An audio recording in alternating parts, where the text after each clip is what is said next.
Chapter 7, Part 2. Stanley's great-great-grandfather was named Elia Yelnats. He was born in Latvia. When he was 15 years old, he fell in love with Myra Menke. He didn't know he was Stanley's great-great-grandfather. Myra Menke was 14. She would turn 15 in 2 months, at which time her father had decided she should be married. Elia went to her father to ask for her hand, but so did Igor Barkov, the pig farmer. Igor was 57 years old. He had a red nose and fat, puffy cheeks. "I will trade you my fattest pig for your daughter," Igor offered. "And what have you got?" Myra's father asked Elia. "A heart full of love," said Elia. "I'd rather have a fat pig," said Myra's father. Desperate, Elia went to see Madame Zeroni, an old Egyptian woman who lived on the edge of town. He had become friends with her, though she was quite a bit older than him. She was even older than Igor Barkov.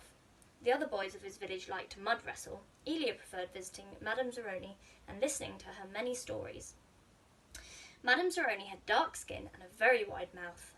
When she looked at you, her eyes seemed to expand, and she felt like she was looking right through you. "Elia, what's wrong?" she asked, before he even told her he was upset. She was sitting in a homemade wheelchair. She had no left foot, and her leg stopped at her ankle. "I'm in love with Myra Menke," Elia confessed.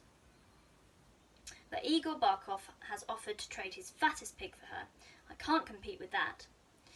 "Good," said Madame Zeroni. "You're too young to get married. You've got your whole life ahead of you." "But I love Myra." "Myra's head is as empty as a flower pot." "But she's beautiful." "She is a flower pot." "Can she push a plough? Can she milk a goat?" "No, she is too delicate." "Can she have an intelligent conversation?" "No, she is silly and foolish." "Will she take care of you when you are sick?" "No, she is spoiled and will only want you to take care of her." "So she is beautiful. So what?" Madame Zeroni spat on the dirt. She told Elia that he should go to America. "Like my son. That's where your future lies." "Not with Myra Menke." But Elia would hear none of that. He was 15, and all he could see was Myra's shallow beauty. Madame Zeroni hated to see Elia so forlorn. Against her better judgment, she agreed to help him. "It just so happens my sow gave birth to a litter of piglets yesterday," she said. "There is one little runt whom she won't suckle. You may have him. He would die anyway." Madame Zeroni led Elia around the back of her house where she kept her pigs. Elia took the tiny piglet, but he didn't see what good it would do. It wasn't much bigger than a rat. "He'll grow," Madame Zeroni assured him. "Do you see that mountain on the edge of the forest?" "Yes," said Elia. On the top of the mountain there is a stream where the water runs uphill. You must carry the piglet every day to the top of the mountain and let it drink from the stream. As it drinks, you are to sing to him." She taught Elia a special song to sing to the pig. "On the day of Myra's 15th birthday, you should carry the pig up the mountain for the last time. Then take it directly to Myra's father. It will be fatter than any of Igor's pigs." "If it is that big and fat," asked Elia, "how will I be able to carry it up the mountain?"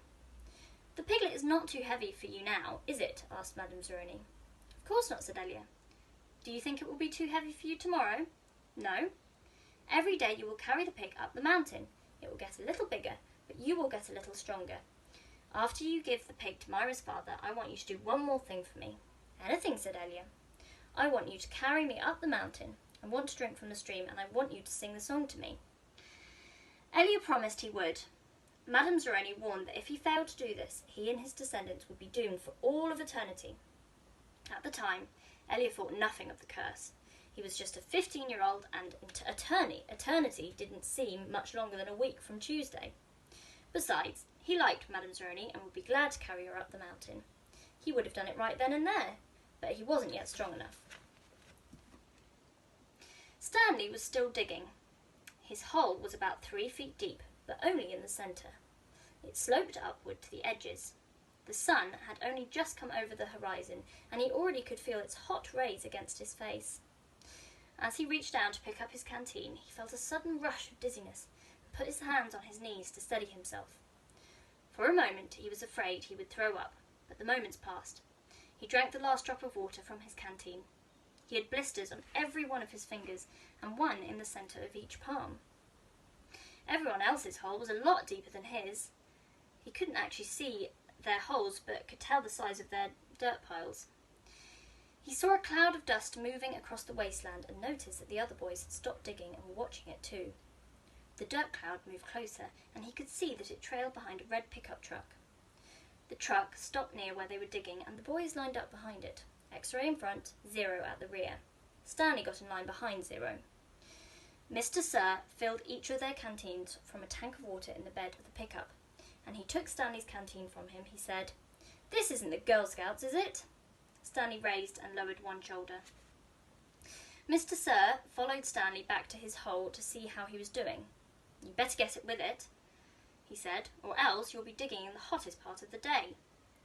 He popped some sunflower seeds into his mouth, deftly removed the shells with his teeth, and spat them into Stanley's hole. Every day, Elia carried the little piglet up the mountain and sang to it as it drank from the stream.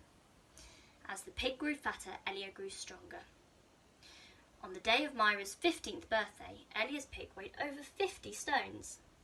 Madame Zeroni had told him to carry the pig up the mountain on that day as well, but Elia didn't want to present himself to Myra smelling like a pig. Instead, he took a bath.